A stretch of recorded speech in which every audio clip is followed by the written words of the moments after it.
Hola, buenas noches. Esto es Cuarto de Guerra. Como todas las semanas estamos aquí, Carlos Andrés Vera, Oscar Vela y Rafael Hugo. Bueno, vamos a empezar el programa hoy día hablando de un tema que causó mucho revuelo en las últimas semanas, que es el tema de la marcha famosa de Con mis hijos no te metas y la confusión que hay al respecto del enfoque de género y todo lo que hay alrededor.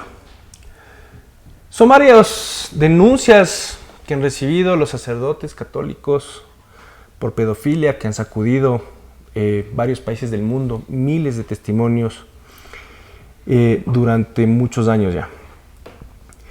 Uno de los puntos más altos de esta reacción que ha tenido la Iglesia ha sido siempre el encubrimiento, por lo general, y la respuesta más fuerte la recibió por parte de la ONU, cuando el Comité para la Protección de los Derechos del Niño en un informe sostuvo con mucha claridad que el comité está particularmente preocupado que ante las numerosas alegaciones de abuso sexual, la Santa Sede eligió preservar la reputación de la Iglesia al proteger a los perpetradores de los delitos sobre el interés de los niños.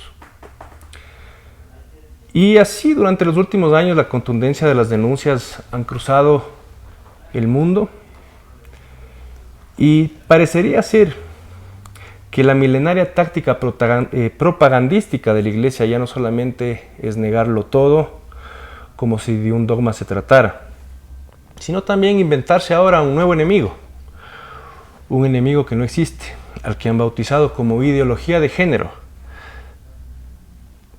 Para variar, así como alguna vez y durante siglos la Iglesia defendía como dogma que el prepucio de Jesucristo se había elevado a los cielos para convertirse en los anillos de Saturno, hoy llegan con esta nueva mentira a la que han bautizado como ideología de género, con la que sí han logrado engañar a muchos incautos, así como también han logrado que a varios les aflore su homofobia y su rechazo a quienes son distintos.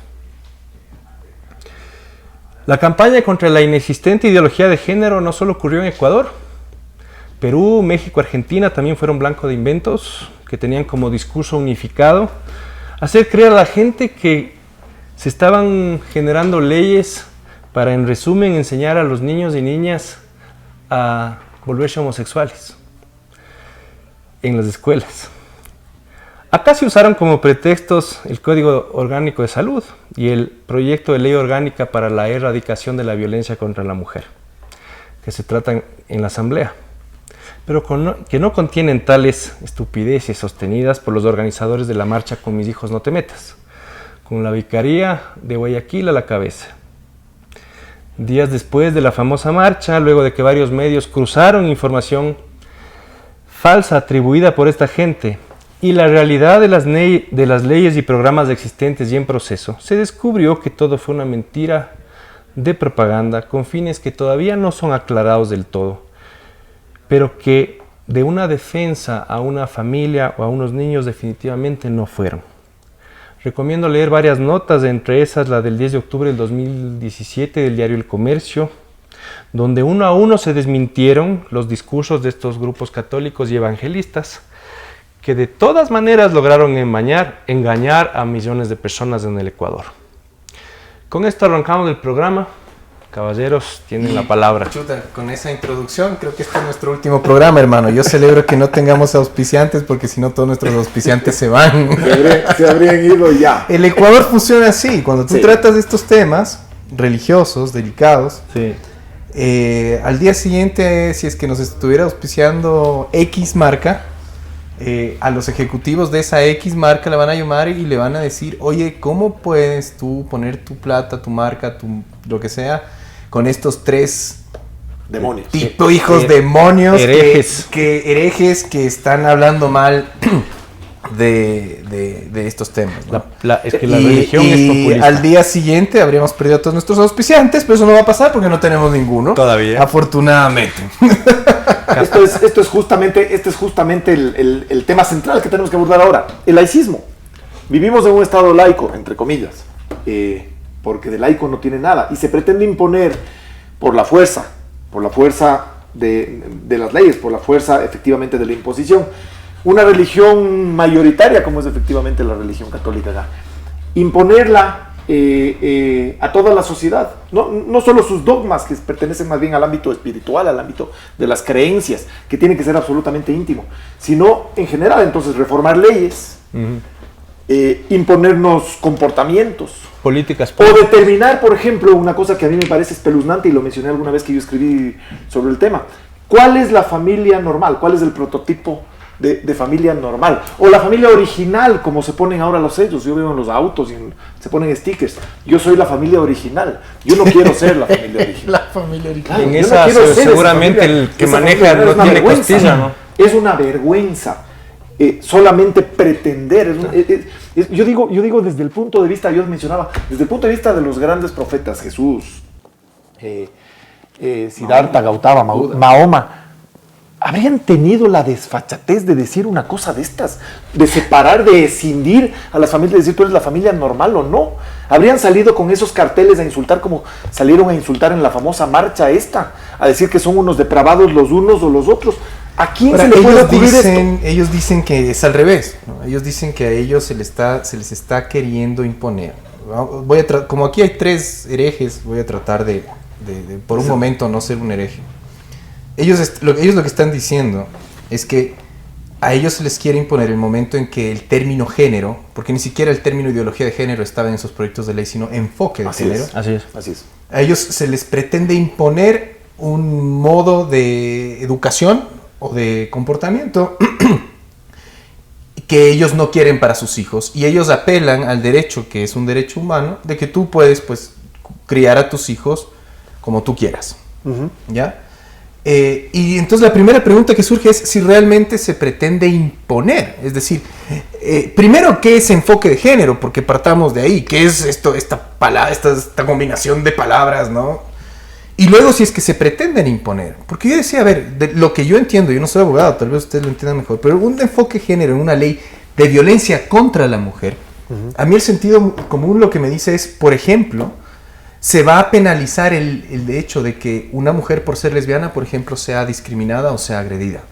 Eso para mí tiene enfoque de género. No solo es la discriminación o la violencia contra una mujer, sino que el hecho de que tenga una identidad sexual particular o puntual, agrava o define con mayor claridad ese tipo de delito. Eso es lo que yo entiendo como una ley de enfoque de género, ¿sí? Alguien escuchaba a una mujer, por ejemplo, que también decía que las niñas deben ser niñas, no deben ser madres. Y que esa visión también es enfoque de género. En este caso, hacia el género femenino, para proteger el género femenino y proteger a las niñas, para que no sean madres, sino niñas. En una sociedad, sobre todo, en donde tienes el embarazo adolescente disparado a niveles catastróficos, ¿no?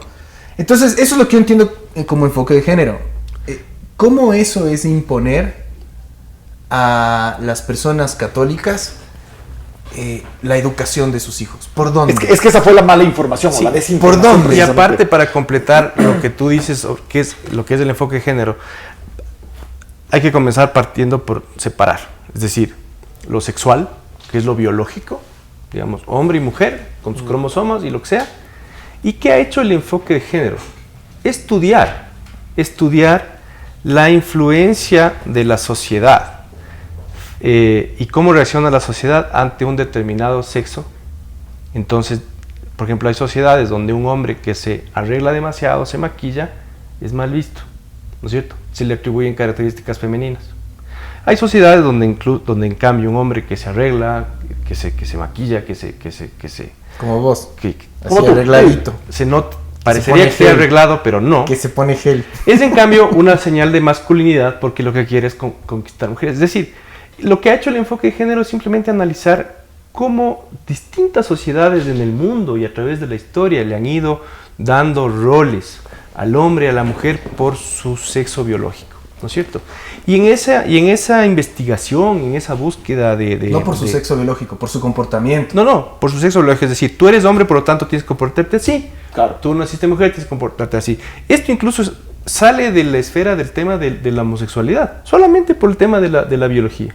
Entonces, por eso el enfoque de género no solamente incluye un tema de comprender la sexualidad homosexual o la transexualidad o lesbianismo. No, el enfoque de género es entender también al heterosexual masculino, al heterosexual femenino. Es un estudio sociológico, antropológico, de lo que ha sido el entendimiento del sexo biológico frente a las costumbres, a las creencias, a la cultura del lugar. Pero jamás estuvo, Rafa, en todo esto confundido o mezclado, porque esa fue la mala interpretación. Jamás estuvo de por medio en esta discusión nada que tenga que ver con un intento de educar a nuestros hijos, porque yo en principio estoy de acuerdo absolutamente con absolutamente de acuerdo. Todos estaremos de acuerdo. Yo les educo a mis hijos como yo quiero, y a mí no me interesa que les eduquen, al menos en estas materias, a mis hijos con políticas públicas. No me interesa, en lo más mínimo. Yo les educo como yo quiero. Y los valores, efectivamente, se adquieren en la casa, normalmente, en la casa y con tus amistades. Pero hay alguna pausa. También en el Ecuador, eso es un problema, porque cuando tú dices, dejemos que los padres sean los únicos que educan a los hijos, y tú ves las cifras de que, por ejemplo, la mayor casos de violación vienen del hogar. Entonces, carajo, los padres no están preparados para educar a sus hijos en esta sociedad. No. O sea, estamos dejando también en manos de una sociedad generalmente ignorante la crianza de hijos, y por lo tanto es un problema que tiene que abordarse. Es decir, el sistema de educación sí tiene que, no sé si intervenir es la palabra, pero complementar la educación, porque hay padres, seamos sinceros, hay padres que no están en capacidad de educar a sus hijos, no solo que no están en capacidad, sino que violan, que maltratan, que abusan, que esclavizan a sus hijos. Y no como problemas aislados, sino como un problema generalizado, estructural. De acuerdo, intervenir efectivamente no sería la palabra, ¿no es cierto? Es decir, tienes que de alguna forma entrar a complementar a esa educación. Porque si va a intervenir la educación, entonces le entregas a él. Claro. Y ahí el enfoque es de complementar, sí. Y por ejemplo, ahí viene el tema de la educación sexual, por ejemplo. Es decir, a mí sí nos interesa, yo creo que es evidente que tiene que llegar un momento en el que los chicos, a determinada edad, habrá que ver cuál es esa edad, puedan hablar de esos temas, puedan saber que, por ejemplo, nadie les puede tocar, puedan conocer lo que es educación sexual para prevenir los embarazos prematuros. Me da la impresión de que estas personas que convocan estas marchas no están interesadas en eso, ¿no? Me da la impresión de que no quieren que se hable de sexo, de ninguna manera, porque simplemente dicen, no. Los niños nunca están listos para escuchar de eso. Porque te ganan nosotros le hablábamos, pero te gana el dogma, te gana esa ley. Un niño no puede saber algo tan sencillo como que no le pueden tocar. O un niño no puede entender algo tan sencillo como que si otro niño es distinto, es decir, si tiene comportamientos que no empatan con lo de hombre o de mujer, no se le debe molestar, no se le debe hacer bullying, no se le debe discriminar. Un niño puede entender eso. Por supuesto. Porque, y más fácil, no le va a costar, no tiene esos trabas mentales. De hecho, un niño entiende y está preocupado por estas cosas. Yo tengo hijos pequeños, ustedes también. Y más o menos en esas edades, pequeños, estoy hablando 6, 7 años, comienzan a preguntarte ya cosas de estas, ¿no es cierto? Ya tienen esa inquietud. Obviamente tienen que saber que nadie les puede tocar, que hay partes íntimas que son de ellos, exclusivamente de ellos, y no hay forma de que alguien les toque. Eso se tiene que conversar con los chicos. Si otras personas por sus creencias religiosas, por sus dogmas, no los toca, bueno, ese es un tema más bien del núcleo familiar, efectivamente, y ahí probablemente choca con lo que tú decías. Para mí, o sea, tal vez ahí estoy entrando en el imponer, pero para mí, cuando un chico se gradúa a los 18 años, debería entender que en el mundo hay diversidad, que en el mundo no todos somos iguales y que todos gozamos de los mismos derechos. Porque si tú al niño le metes en la burbuja, naciste hombre, tienes pene, ergo, debes comportarte así, naciste mujer, tienes vagina, ergo, debes comportarte así, sales a la realidad y vas a chocar con el mundo y te va a tomar sobre todo décadas. Con el mundo exterior, justamente sobre todo con el mundo exterior. Eso es el enfoque de género. Entonces me da la impresión de que estas personas, y a eso sí me parece que va más allá de cómo quiere uno criar a sus hijos. Es decir, este es el mundo en el que vivimos. Entonces lo que estamos tratando de imponer, en el caso de ellos, es niños que crezcan aislados de la realidad, y que cuando se tengan que enfrentar a la sociedad. Se choquen con esa realidad. Se choquen con la realidad y entonces actúen como actúan muchas de estas personas, discriminando, creyéndose normales y llamando concretemos dos cosas que hemos mencionado. Imposición, ¿no es cierto? Y laicismo. Así es. ¿Por qué grupos católicos están hablando de imponer? Esa es una palabra que la están usando de forma cínica. La imposición ha sido siempre de ellos, porque han sido mayoría. Porque recién en 1906 el Ecuador por lo menos se declaró laico, aunque en todas sus constituciones siguen invocando a Dios. Aunque seamos laicos, seguimos actuando como bajo los principios de la religión. Mira un ejemplo de imposición. En el año 94, gobierno de Sixto, ley de educación, que decía que señalaba ciertas horas de clase para que se eduque en religión católica a los niños. En ese entonces... En un Estado laico. En ese entonces hubo incluso un recurso que fue al Tribunal de Garantías Constitucionales, se declaró inconstitucional esa ley, en el 94. Pero luego le lograron dar la vuelta y en la sala de lo constitucional de la Corte Suprema de ese entonces volvieron a ratificaron la legitimidad y legalidad de esa ley de educación pública. Entonces, una cosa es cambiar, una cosa es ir entendiendo lo que es un Estado laico, ¿no? Una cosa es buscar la ampliación de derechos, ¿no es cierto? Entenderle al distinto, así como alguna vez la Iglesia Católica ya permite que entren divorciados a sus templos y ya no les sacan a fuetazos, ¿no es cierto? Lo mismo, es decir, eso no es imponer. Pedirles que no le jodan al que es distinto, no es imponer. Claro. Ellos nos han estado acostumbrados a imponernos toda la vida, porque durante mucho tiempo quien manejó el sistema judicial fue la Iglesia Católica. Y hay un tema aquí que creo que hay que ponerlo sobre el tapete. Antes que nada, estamos en Cuarto de Guerra con Carlos Andrés Vera, Rafael Lugo y Oscar Vela. Y el tema que estamos tratando hoy día es esta ficción, esta idea de la ideología de género. Y hay un tema que quiero dejar en el tapete antes de entrar a la primera pausa. Yo noto, a ver qué opinan ustedes, cuando conversas con personas de distintas generaciones, hablemos una o dos generaciones encima de nosotros, una o dos generaciones debajo de nosotros, la percepción es absolutamente distinta. Yo tuve el otro día esta discusión con buenos amigos, con un par de buenos amigos. Estas personas mayores a nosotros, de una generación mayor, todavía les cuesta mucho entender este tipo de cosas, y la homosexualidad y la tolerancia cuesta y se resienten, más, o sea, por más liberales inclusive que sean. Sin embargo, hacia abajo, homofobia generacional. Por supuesto, nuestros padres son homofóbicos. Sin embargo, hacia abajo, y ese es el tema que quiero poner para ahora, el momento que volvemos de la primera pausa, y es, en las otras generaciones yo creo que ya no pasa.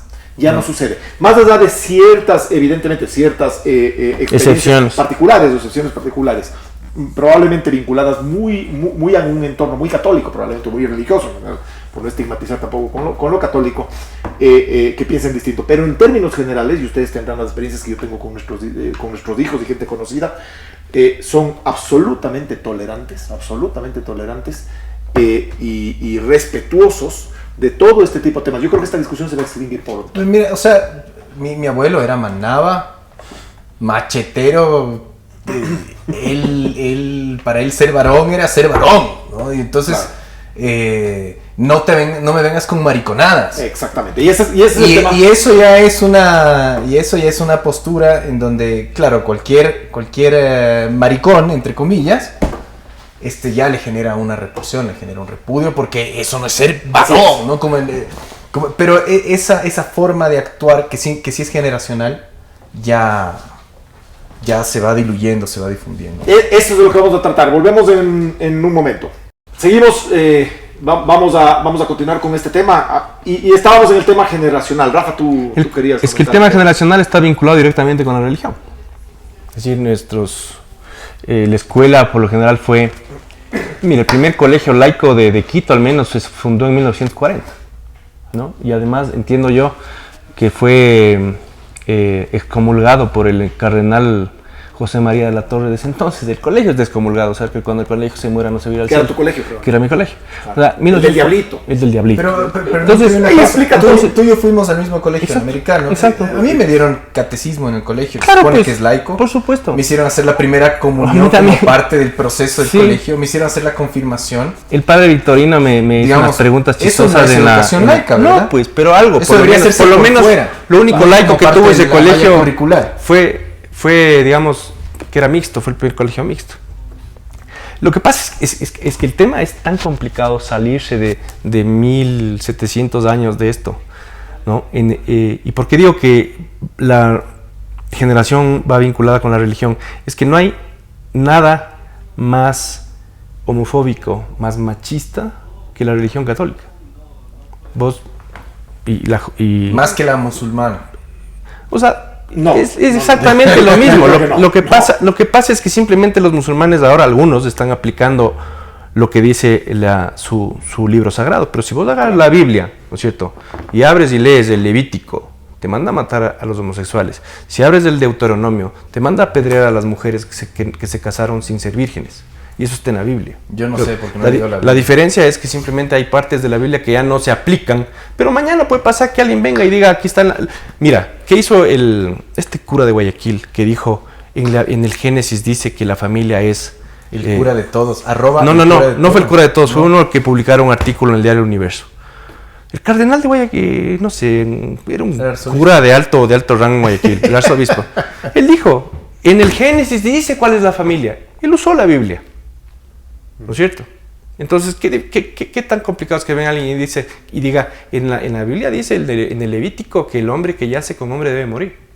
O en la Biblia dice en el Deuteronomio que apedrear mujeres. Solamente la diferencia en está... honor, digamos, en honor a la libertad. O sea, eso está muy bien si es que eso es lo que él cree. Y si tú de alguna manera te afilias a la religión católica, digamos, conscientemente dices yo soy católico, te metes en el paquete y practicas eso, está muy bien. Así es. ¿Verdad? O sea, el problema es que ellos militen para que eso sea la única forma, el único estándar en la sociedad. Exacto. Y sí militan Por supuesto. para eso. Yo no veo a los grupos LGBTI, a los homosexuales y a estas minorías militando para que todos pensemos como ellos, para que todos actuemos como ellos, para que haya una sola forma de familia. No. Militan por sus derechos. Militan por sus derechos. Exacto. Yo les veo que militan porque yo veo veo que militan porque les discriminan en el trabajo, no quieren que les discriminen. Exacto. Yo veo que militan porque quieren casarse, no se pueden casar. Yo veo que militan porque quieren adoptar, no pueden adoptar. Así es. Entre otras cosas. Y su militancia, es decir, si es que un GLBT pide un derecho, no te quita ninguno, no le está quitando ningún derecho a ningún heterosexual. Y eso es súper claro. Es un derecho individual de cada uno. Por favor, o sea, y hay muchos que creen, y cuando te hablan de imposición, te hacen pensar que te quitan algo a ti. De las mayorías. Y ese no es un derecho. Las mayorías en sí mismas no pueden efectivamente reivindicar derechos por ser una mayoría. Porque yo ponía el ejemplo el otro día al respecto. Tú puedes ser la religión mayoritaria hoy aquí. En Europa todavía es la religión mayoritaria la católica, todavía. Pero en muy poco tiempo, en el 2021, en Francia la religión mayoritaria va a ser la musulmana. ¿Les gustaría a ustedes que en el 2021 la religión mayoritaria les imponga que todas las mujeres usen el burka y que se tapen? ¿No es cierto? O que te impongan, por ejemplo, no salir a la calle o no conducir o no trabajar, por ejemplo. ¿Les gustaría? No, ¿no es cierto? A nadie le gusta la imposición. Para eso vivimos en un país liberal, laico, democrático. No estamos hablando en teoría. Eso en la teoría. Estamos hablando de países democráticos. Es la teoría. No vas a volver. Pero deberíamos entender la teoría. Las imposiciones están vigentes. Claro. Eso es teoría. Entonces, no hay imposición de mayorías. Eso no es posible. Por esas imposiciones mayoritarias no pueden restringir mi derecho personal, el derecho individual de cada uno a lo esencial, ¿no es cierto? A creer o a no creer. Por supuesto. A la vida, a la alimentación, etc. Nadie puede limitarte por ser una mayoría. Exacto. Tú además sometes al referendo otro tipo de cosas, no dogmas. Así es. Es decir, por ejemplo, reelección indefinida. Claro. ¿no es cierto? Pero eso es otra cosa, pero no puedes tú someter a mayoría, sea vía un referendo o vía simplemente la multitud que sale a la calle para convertir tu dogma en una ley civil, en una política pública. Es decir, yo como soy católico y somos muchos, pensamos que la mejor forma de educación sexual es el tabú. Aunque se ha demostrado que no funciona y que es lo peor, seguimos pensando que lo mejor es esconder el conocimiento. Ocultemos todo hasta los 18. Ocultemos todo para que vean cómo descubren las cosas. Eso está demostrado en cualquier parte del mundo que no funciona. Sin embargo, ese es mi dogma, mi creencia, y quiero que eso se convierta en una política pública de educación sexual. No puede ser. ¿Qué pasa si quieres no puede ser eso aceptable en ningún país civilizado. Okay. ¿Qué pasa si quieres criar a tus hijos así? Los tienes que meter en un colegio católico. Por supuesto. Exacto. Pero no puedes decirle a todo el sistema educativo público además. Y público que tiene que por el que todos mantenemos pagando impuestos además. Y regresemos al tema. Y la pregunta entonces vendría a ser, ¿cuál debe ser la lógica atrás de la educación pública?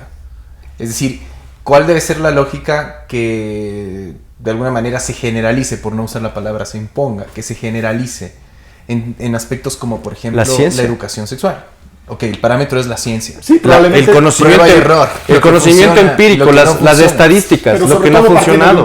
Estás hablando de un Estado laico, ojo, estás hablando de un Estado laico, estás hablando de una educación pública en un Estado laico y liberal. Es distinto hablar de esto en Arabia Saudita, ¿no es cierto? De acuerdo. En el Ecuador, en un Estado laico y liberal, la educación tiene que ser laica y liberal, sin dogmas religiosos de por medio. ¿Cuál es esa educación hoy a nivel mundial en los estados laicos? Habría que ver cuál es, ¿no es cierto? No sé si en Europa están mucho más avanzados o mucho más retrasados, no tengo ni idea. O en los Estados Unidos. Habría que ver en general cómo funciona. En Inglaterra tendríamos que pensar y tener un sistema de educación ad hoc a esos estados, que es donde nosotros estamos hoy insertados. Es que ese es el mundo donde estamos. El ejemplo de Arabia Saudita es muy útil, porque Arabia Saudita es una teocracia. Ahí el cabeza el cabeza de la política es la misma cabeza de la religión. Entonces ahí tienes un ejemplo. Ok, ellos son así.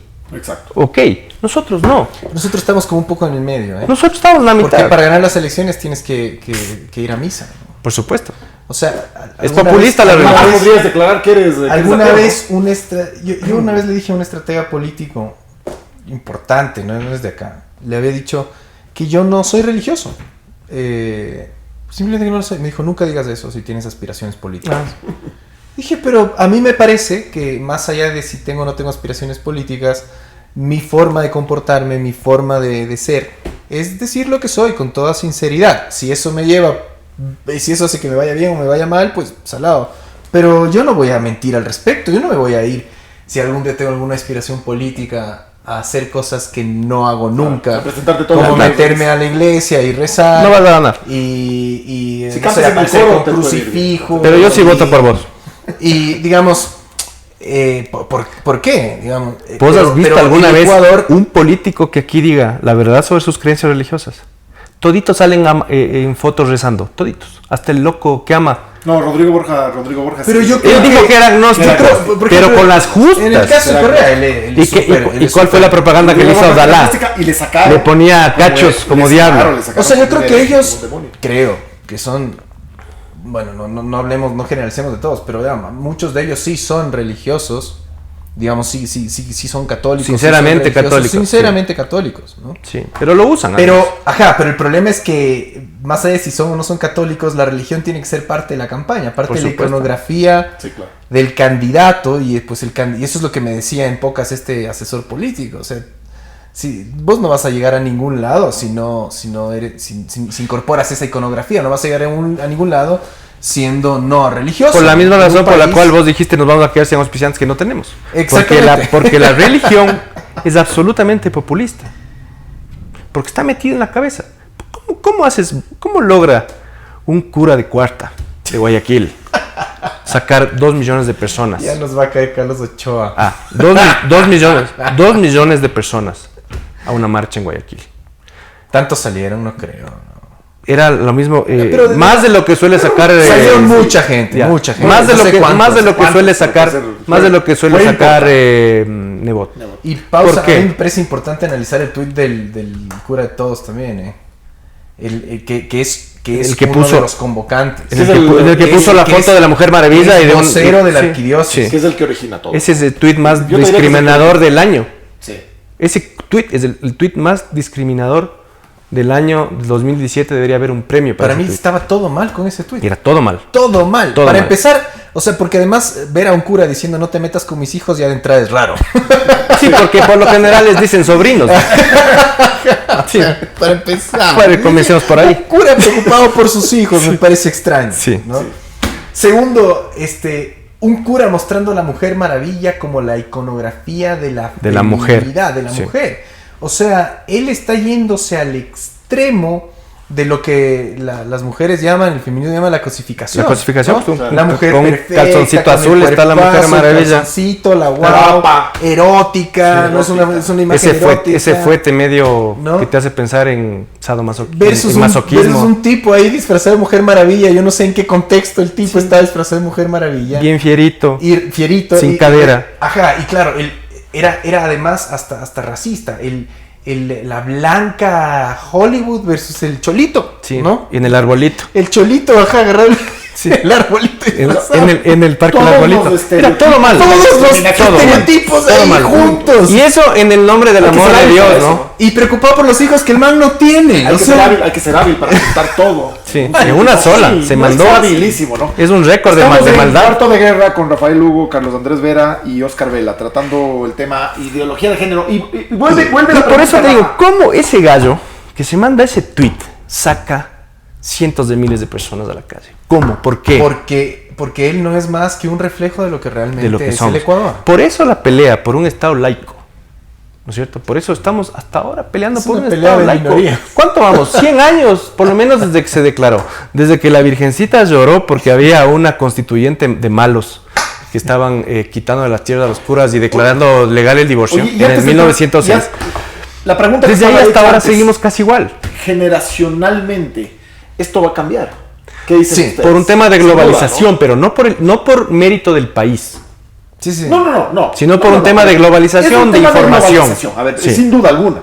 Pero yo siento, yo he conversado con muchos chicos, jóvenes, hijos, compañeros, amigos, etcétera, y no encuentro yo, salvo casos muy puntuales, excepcionales, este tipo, Yo lo que me pregunto de dogmatismos. Yo lo que me pregunto No es si ese raro, fenómeno que es real Bueno, no sé si es generalizado. Es decir, cuando hablamos del Ecuador, hablamos de las masas del pueblo. Yo no sé si esas concepciones que tú encuentras en tu círculo cercano sean generalizadas. Y creo que tiene mucho que ver, finalmente, quien dirime ese nivel de conciencia acerca de los derechos, acerca de la no discriminación, es el sistema educativo. Y el sistema educativo en Ecuador no da para tener ningún tipo de esperanza de que estemos caminando hacia un país que de manera, digamos, sistemática abogue porque no haya discriminación, abogue porque todos tengamos los mismos derechos, no importa cuál sea tu raza, tu religión, tu tendencia sexual. Entonces, por ahí no tengo ninguna esperanza. Tal vez porque ya estamos dentro de un contexto más globalizado, porque casi todos tienen acceso a internet, porque puedes leer otras cosas. Sí. Eso sirva un poquito de contrapeso. Pero vamos, que acabamos de ver estas marchas masivas que tenían como motivos consignas absolutamente falsas que fueron fácilmente desmentidas, con premisas absolutamente agarradas de los pelos, con fotos que convocaron a cientos de miles de personas. Y uno dice, carajo, que somos manipulables y que seguimos en el medioevo. O sea, ese mismo grupito están tan vigentes, ¿no? Se va con el primer populista que sale a pedir el voto. Exactamente. Verás lo lento que vamos en esto, ¿no? Y solo para que vayan, y para darles de najeta a todos los que hablan de moda, ¿no? Que ha salido de la nada la ideología de género, que no existe la ideología de género, sino el tema de la discusión de género. Les voy a leer el artículo 41 de la Constitución de 1998. El Estado formulará y ejecutará políticas para alcanzar la igualdad de oportunidades entre mujeres y hombres a través de un organismo especializado que funcionará en la forma que determine la ley. Incorporará el enfoque de género en planes y programas y brindará asistencia técnica para 98. su obligatoria aplicación en el sector público. Del 98, artículo 41 de la Constitución del 98. La mejor constitución que hemos tenido. La mejor constitución. Pero, ¿qué pasó? No sé, pero para que veas lo lento que vamos. Y además para que vean, pero de todas maneras, por lo menos ya hubo declaración de intenciones. O sea, el enfoque de género, que es importante, claro. Pero el enfoque de género se lo viene discutiendo, mira, en el 98, en la Constitución. Y en este punto ha quedado claro que enfoque no es de imposición y que además resuelve un montón de cosas que legalmente están en el aire. Yo mencioné una, no soy experto en eso. Es un periodo de pensar en el resto, nada más. ¿Qué pasa cuando hay un delito por la identidad sexual de una persona? ¿Qué pasa cuando a ti te matan por ser gay? Por ser lesbiana. O cuando te discriminan por ser gay o lesbiana. El Código Penal, el sistema judicial, no contempla leyes para ese tipo de circunstancias o que agravan esos delitos por ese tipo de circunstancias. Nos llegó de afuera ya finalmente un poco el concepto del delito de odio. Se ha ido incorporando lentamente. Ya existen, ya el femicidio por lo menos ya tienes. Es decir, pero nuevamente, no por mérito del país, sino por un tema de globalización. Entonces, vamos a hacer una pausa, Rafa. Estamos en Cuarto de Guerra, Rafael Lugo, Carlos Andrés Vera y Oscar Vela. Volvemos en un momento, y hay un tema aquí, y hay una palabra clave que creo que a nosotros nos falta muchísimo por aprender, y es respeto. Nosotros no respetamos a los demás. Aquí sobre todo el Rafa no respeta a los curas. Irrespeto, por ejemplo, y le vamos a poner de ejemplo a Rafael Lugo. Volvemos en un momento luego de esta nueva pausa. Cuarto de Guerra. Estamos otra vez en Cuarto de Guerra. Hablábamos de la ideología de género y del respeto o el irrespeto. Tú eres un irrespetuoso. Por supuesto. De mí nunca espero el respeto al discrimen. O sea, es que pedir tolerancia a la intolerancia es una imbecilidad. Irrespeto. Tienes que respetar es el tema de la libertad de expresión. ¿Cómo tú puedes ampararte en la libertad de expresión para proferir discursos de odio? No puedes. Hay un límite para la libertad de expresión. Por supuesto, y por ahí viene. El respeto es efectivamente encuadrarte en tu derecho, sin afectar el de al lado. Por supuesto. Eso es básicamente. Y acá hay un tema. Yo respecto a lo que vos acabas de decir. Yo también, y por eso le iba a decir.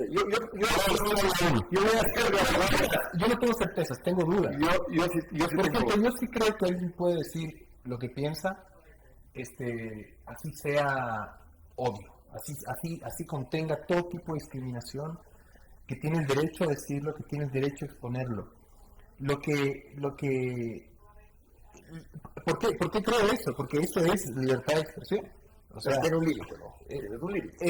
A mí me parece que el límite está en llevar eso a la acción, a la coerción, a la violencia más allá de la palabra. Pero también hay injuria. ¿Y por qué crees? Sí, y eso está totalmente penalizado. Pero eso no es libre. ¿Por qué creo eso? Porque en una sociedad que restringe, que hace todo lo posible, lo hemos vivido los últimos 10 años, que hace todo lo posible por restringir el derecho a la libertad de expresión, con la excusa de que no existan excesos, se silencian todos los razonamientos que no van en la línea de quien sea que tenga el poder. ¿Sí? Entonces tiendo a pensar que la libertad de expresión también tiene excesos, tiene riesgos y es parte del juego democrático. Pienso que esas fallas en el sistema, cuando una persona se excede, cuando una persona se le da la mano, son mejores a un sistema en donde el control sea tan grande que ya nadie diga nada por miedo, ¿no? Y no es una certeza lo que te estoy expresando, es una duda, ¿no? Pero de pronto escucho a un tipo de estos y digo, carajo, esto es muy peligroso. Lo que pasa es que hay dos límites, y quizá por ahí va el tema que yo le iba a contradecir un poco a Rafael. Hay dos límites aquí. Uno es legal, el uno es el de la injuria. Tú dices, sí, uno puede decir lo que sea.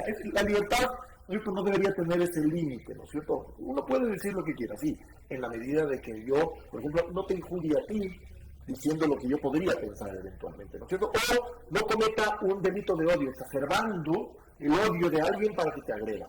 Lo que sucedió en la marca, ¿no es cierto? Los depravados, atacando, es esa generación de odio contra los LGTB. Pero por otro lado también me chocó, mucho menos por supuesto, que hayan tomado medidas legales, un grupo LGTBI, contra los organizadores de la marcha. A menos que, porque por último ellos pueden salir y decir lo que les dé la gana, lo que pasa, sí, a menos que efectivamente eso hubiera derivado en un delito de odio, incitar al odio a otras personas. No sé si pasó o no pasó, yo creo que no sucedió y me parece que se exageró. Ahora, si eso deriva, por ejemplo, y esto es un ejemplo nada más, esto es una hipótesis, si eso deriva en que le meten una paliza a un homosexual en la esquina porque se lo encontraron, entonces evidentemente entra hasta el campo de lo delictuoso. O sea, y esto es pasó. A un delito de odio podía haber pasado. El delito de odio nace, entiendo, a partir de toda la persecución que hubo de los judíos en la Segunda Guerra Mundial. Desde ahí empieza a tipificar darse la idea. Así es. Y respecto de lo que decía Rafa, hay un tema aquí. Tienes el campo de lo legal, el límite de lo legal, que es el que yo decía, ¿cierto? Todo tiene que tener un límite, inclusive la libertad de expresión. Y hay un límite también moral, que es mucho más difícil de determinar. Yo digo, yo me siento ofendido por lo que, en mi fe, digamos, yo soy agnóstico, pero digamos que yo tuviera una fe, creo en algo, y tú me ofendes respecto de esa creencia. Creo que ahí también hay un límite, y eso es lo que yo te decía. Es decir, está bien decir las cosas respecto de lo intolerante, pero si yo creo fielmente, o como creen, por ejemplo, fielmente en Jesús, en la Virgen, en todos esos dogmas, en todos esos dogmas, ahí es donde hay un parámetro que es difícil de medir. No, es muy fácil. ¿Hasta qué punto ofendes o no ofendes? ¿Ofendes o no agredes? Lo mismo en ellos. Comienzo con vos. ¿Cómo así? Porque es más fácil de lo que crees, porque verás, las ideas no tienen derechos, las personas tienen derechos. Entonces, para resumir, yo le puedo decir a un católico, oye, tú crees en una idea que es bien idiota, ¿ya? Que no es lo mismo que decirle, oye, tú eres un idiota. Hay una diferencia. Esa es una diferencia. Hay quienes tuvo la diferencia entre... No existe la ofensa a la fe, no existe la ofensa a la creencia, no existe la ofensa a la idea. Existe la ofensa a las personas. Porque si es que nos amparamos en eso de no me ofendas mi fe, no me ofendas mi creencia, estaríamos todavía en las cavernas. Sí, va a ser el diablo. Le estás tratando de idiota. No. Porque sí. Porque tú puedes dejar de pensar en eso, tú puedes cambiar tus ideas. Pero en el caso que si es que tienes un idiota al frente, lo expongas y le digas que son idiotas, perdón, o sea, también puedes hacer eso. Porque hay personas idiotas, ¿no? Hay un montón. Es la libertad. Pero también hay que entender, ¿no es cierto?, que no es blanco y negro el asunto de la libertad de expresión, en el sentido de que incluso en eso es muy útil. Son muy útiles, por ejemplo, las sentencias de la Comisión Interamericana de Derechos Humanos en cuanto a la libertad de expresión. Ahí, por ejemplo, te dicen, el actor público, digamos, el funcionario público, el hombre público, tiene menos derechos. Correcto, debe ser más tolerable un privado. Con una mayor puedes hablar en Twitter y poner en Twitter o en la calle decir, el presidente es un estúpido y está protegido por la CID. Pero si tú sabes y dices al señor que pasa por la calle y dice, oye, estúpido, no estás protegido por la CID. Por ejemplo, ahí tienes ya una forma de ir entendiendo los límites, ¿no? Tú tienes, por ejemplo, la apología del delito. Tú no puedes decir, qué bien que le mataron al delito. No, y viene y tú sabes que señor le voy a enjuiciar por la apología del delito. Tú no puedes defenderte diciendo, no, un ratito yo tengo mi libertad. No, siempre hay un límite.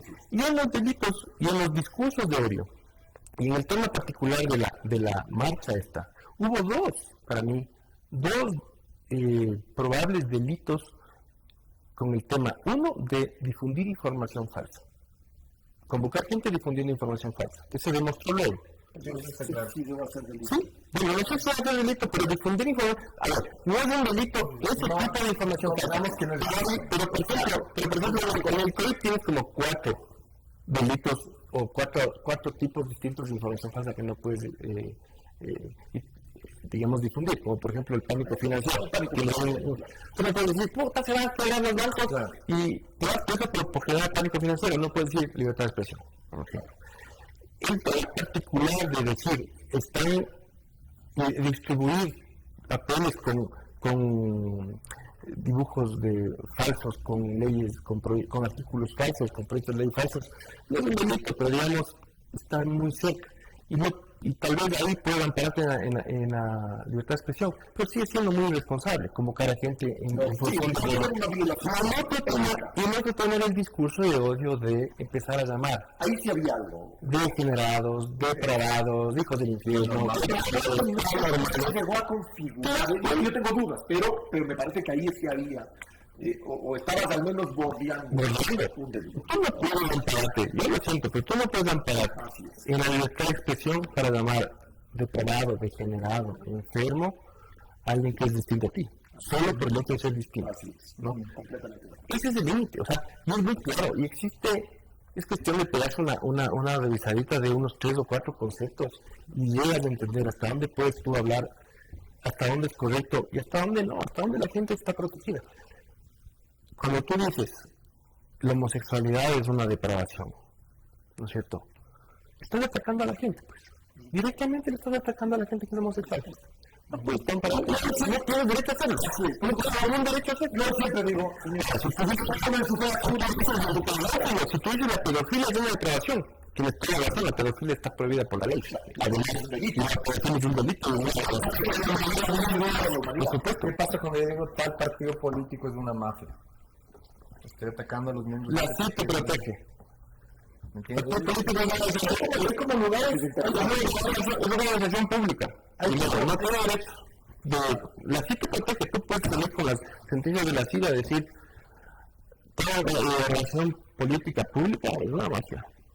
Ahora, tal vez sí entres en un problema en el que cuando tú ya identificas hay el conocimiento es mafioso, es un ladrón, es un delincuente, es un violador, es un pedófilo, le estás imputando un delito. Estás imputando un delito, además le van a meter un juicio por injurias y vos no vas a poder defenderte diciendo yo tengo libertad de expresión.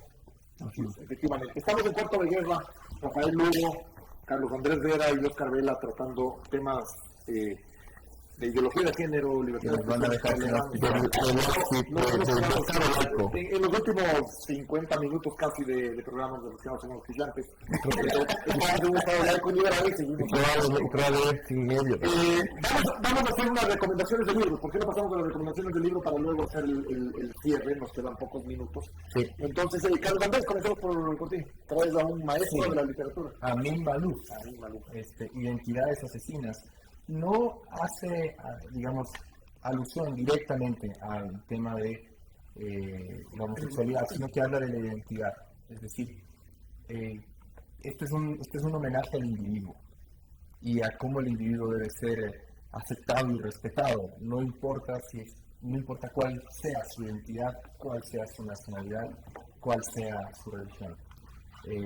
Y eso es algo con lo que yo me identifico mucho, ¿no? Creo que una sociedad moderna es una sociedad que protege al individuo, no es una sociedad que protege a la masa, sino al individuo, porque el individuo tiene particularidades que le hacen único. Creo que además, alguna vez tal vez también lo hablábamos contigo, creo que todos somos minorías.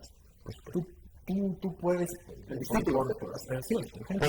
somos una minoría, pero todos lo somos, ¿no? Digamos, todos podemos ser una masa, pero también somos una minoría. Yo voy a poner un ejemplo irrelevante. Yo soy cineasta, yo soy minoría respecto a los abogados, ¿ya? Y así 1000 ejemplos podríamos dar de qué aspectos de uno nos convierten en una minoría.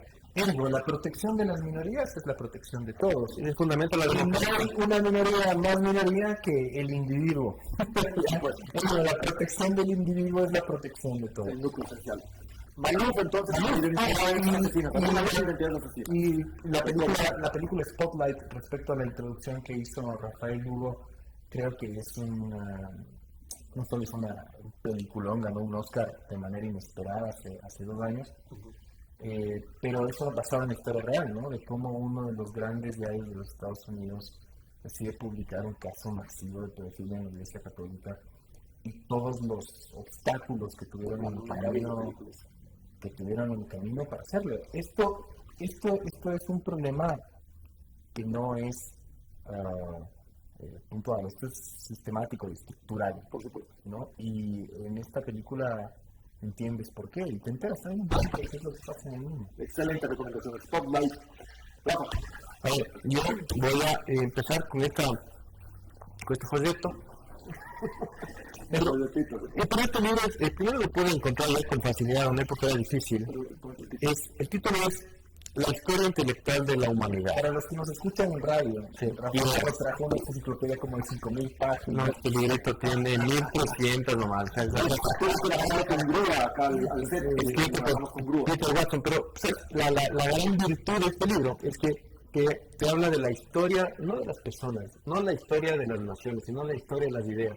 Entonces, la primera conclusión que uno empieza a sacar cuando lees es que todo lo que nosotros conocemos, todos los paradigmas que nos envuelven, todas las cosas que creemos que son intocables o que han sido intocables y que incluso muchas que parecen que han llegado de los cielos, todas son creaciones del hombre, ¿no? Inventos del ser humano. Entonces, todas las ideas, cualquier cosa en la que llegamos a creer, sea real o llegar a conocer, todas han sido invenciones del hombre, y este libro les ubica en la zona, en la época, incluso hasta el propio autor de la obra, entonces, de la idea. Entonces esto es genial porque te da una libertad de pensar que las ideas pues son grandes, cambiables, y que no tienen derecho a derrumbarles. Y siguiendo lo que empezamos a conversar en el programa anterior, y que finalmente ya lo tenemos aquí, la novela que nos puso a conversar sobre el Granma en el programa anterior, la novela Náufragos en Tierra, de mi querido colega Oscar Vela, una novela que habla en primera persona la historia contada por uno de aquellos locos revolucionarios que se treparon en ese yate que casi se hunde en la mitad del Golfo, viajando entre México y Cuba, y finalmente llegó, y toda la historia contada por este hombre, que ahora tiene 99 años, de todo lo que vino luego, de la llegada del famoso Granma y de su escape, de posible muerte en manos de su muerte, su amigo.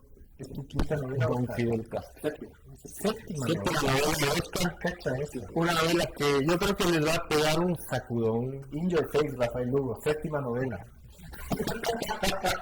Si contamos con los ricos también lloran. La cosa. Puta, aguanta, me faltan 2 más. Yo también tengo 7 novelas. Yo tengo por mi lado también 2 novelas que quiero recomendarles. El maestro sueco de la novela negra, Henning Mankell. La última novela que escribió poco antes poco después de ser publicada, falleció Henning Mankell. Y esta es una novela extraordinaria que trata de una serie de incendios en Suecia. Además, uno para entender, conocer esa cultura de los suecos, además de haber leído otras obras como la trilogía Millennium de Laxo, tiene a Henning Mankell, además, probablemente con 15 o 20 novelas. Esta Gotas de lluvia sueca, su última novela negra, y con un personaje extraordinario que les va a cautivar.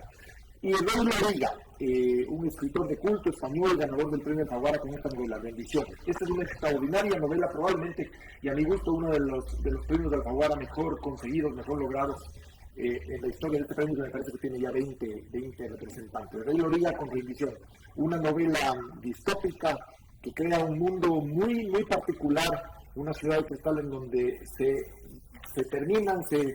extinguen todos los pudores, en donde todos estamos desnudos y todos tenemos una vida absolutamente abierta.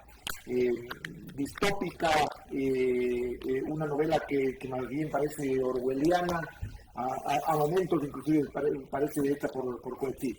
Extraordinario, Rey Loriga, un escritor de culto. Y nos quedan pocos minutos, no sé exactamente cuántos, dos minutos. Sí. Cerremos el programa, corto de lengua. Rafa. Simplemente decirles, por favor, el mundo no es blanco y negro. Y todos somos parte siempre de alguna minoría, así que pensemos en todas las minorías, no solo en aquellas de las que nos parecen. Pero eso ya dice que tienes que concluir otra cosa. Yo digo que los electores somos minoría en ni pico ni placa.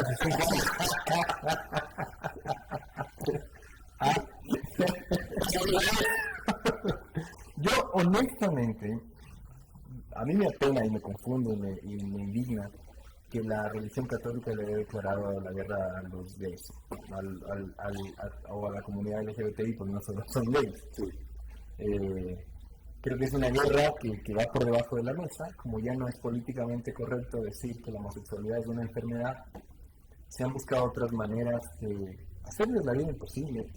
Y honestamente, no entiendo por qué.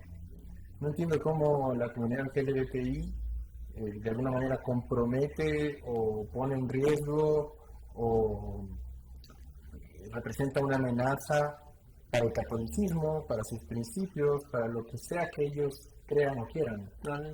Me parece una cosa tan absurda y tan dañina, ¿no? Y sí, lo tengo que decir, es una cosa de la que estoy convencido, esa guerra existe, esa agenda existe, y me apena que no sea contra cosas más importantes o importantes, como la corrupción, como la pobreza, como la ignorancia, la pedofilia en sus propios filas, o como la pedofilia en sus propios filas, que sí sería importante que sus propias, que limpien su casa bien por dentro, ¿no? Y que ante cosas así mostraran, ante eventos así mostraran ser implacables como son implacables con estos otros que no les han hecho nada. Así es. Este ha sido el Cuarto de Guerra. Una noche más con ustedes. Nos veremos la próxima semana. Muchísimas gracias, Carlos Andrés Vera, Rafael Lugo y Oscar Vela.